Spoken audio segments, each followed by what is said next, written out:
بسم اللہ الرحمن الرحیم۔ السلام علیکم، آپ دیکھ رہے ہیں سرعام نیوز۔ خبر شامل کریں گے منڈی بہاولدین سے۔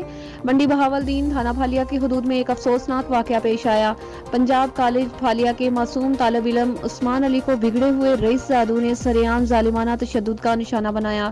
جرم یہ تھا کہ وہ غریب وطن مسلم شیخ فیملی سے تعلق رکھتا ہے۔ منڈی بہاولدین پھالیا لاقانونیت اور جرائم کی تعداد کی بھٹی میں جل رہا ہے۔ سنگین ترین جرائم کی تعداد نے عوام میں سخت ترین اضطراب پیدا کر دیا ہے۔ اس کا مقدمہ تو درج کر لیا گیا ہے، لیکن ملزمان ابھی تک گرفتار نہ ہو سکے۔ تشدد کا نشانہ بننے والے عثمان علی کا پاک فوج، ISI اور قانون نافذ کرنے والے تمام اداروں سے نوٹس لینے کا پرزور مطالبہ ہے۔ مقدمہ نمبر 34/22 367 427 148 149 تے پہ ماڈل، تھانہ پھالیا، ضلع منڈی بہاولدین۔